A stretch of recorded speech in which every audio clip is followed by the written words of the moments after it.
Welcome back, everybody. So glad you could be with me here today. Walter here at the workbench. This is take 3. I'm going to try to speed this one up. Basically, in the last video, I talked about basic workbench, basic work holding, and where someone could start out simply. And we talked about a plank, some way to support that plank so you can sit down on it and actually work. We didn't discuss tools. The basic toolkit would be some way to drill holes, bits, so a set of bits and brace. You will need some sort of saw or a pair of saws, rip and crosscut. You will need some form of chisel or chisels. One definitely to get started, and I would probably say that should be something like about an inch or maybe 3/4, because most of the work in the beginning is going to be fairly large. So you've got a way to make dog holes, you got a way to drill holes to put legs in things, a way to cut them, chisel them, a basic hand plane, layout tools, some form of measuring and marking, some form of a straight edge maybe, or we can just make the straight edge. What else? Screwdriver or two, and then build from there. So you'll need to have some way to make a workbench, some way to store your tools, some sort of a tool tote. Really, you can start out simply with just a pair or 3 5-gallon buckets or apple crates, bushel crates. You can start out real simply, and real simple tools. You don't need fancy tools. And from there, you start building the things you need. One of my biggest challenges, having been around this for 55 years almost, you accumulate stuff. And then you used it, you might use it again, it's there. Now, what do you do with it? So you end up with all of this stuff. So I have to go through this shelf and get rid of anything that I don't need, then find the things that I need or want to keep near me, but doesn't have to be right here. The stuff on this shelf and this shelf should be my basic toolkit, the things I need anytime I want to do anything. Then the specialty tools can go over on another shelf, etc., etc. So let me know how you keep your workbench free of tools. Do you have a tool well at the back of your bench? Do you have tool racks at the back of your bench? Is your bench up against the wall and you have your tools up on the wall right in front of you? Okay, I used to have that on a shelf over there, but then I went and put about 12 inches of wood against the wall, and the wood's still sitting there. Haven't been able to sell it. Beautiful. 19 to 28 inch clear white pine, just sitting there, 12 foot long. So really, when it comes to bench depth, you really want your tools to be right here. Right here. Shouldn't have to bend to find a tool. Okay? I was always, and you remember the old videos, I was always reaching up there for the tools. You don't need to do that. So let me know your thoughts on the progression of a workshop, starting out with nothing. And it's hard for us to do when we have all this stuff. It's just hard for us to mentally pull our thoughts together. What is the first tool that I need? What's the second tool I need?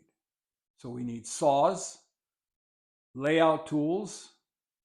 You don't necessarily need rulers, but if you want to be doing measurements within dimension, a ruler comes in handy. You really only need your eyes. You say something, I need something about that big, or I need something to put this straight edge in. So therefore, it has to be at least that long. Which reminds me, I made a post about a dovetailed drawer side. Okay, so let me take this digression for a second here. That dovetailed drawer side was flat on one side and tapered on the other, from thin to thick. Why would it be like that? And it's only the sides of the drawer, not the front, not the back. Just the sides were tapered. So one viewer got close with his thinking. Some people said, well, it's because wood was split from a log and the pieces of wood were wedge shaped. So they just use them the way they came off the split. I don't buy that. I buy that with 16th, 17th century furniture where the aprons of a table or the side panels of a cupboard were rough on the inside because they were only going to spend time planing the outside.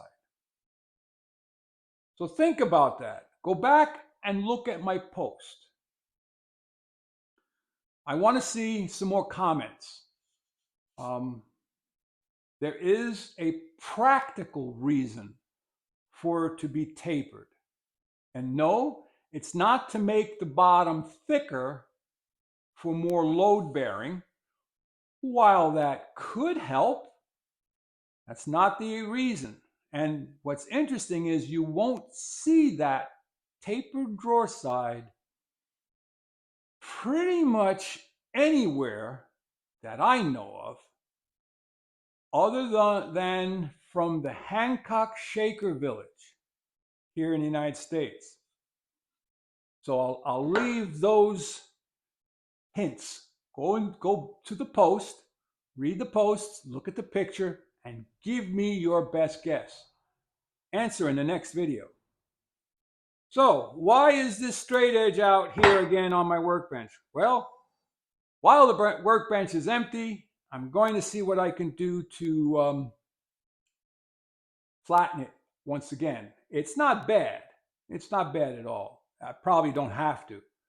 But one of the things that's always bothered me about thin workbenches that have a wide apron is that they move in a very unique fashion. So this is only, well, after flattening a couple times, it probably originally was 1.5 inches thick. So it's just a 1/16 under.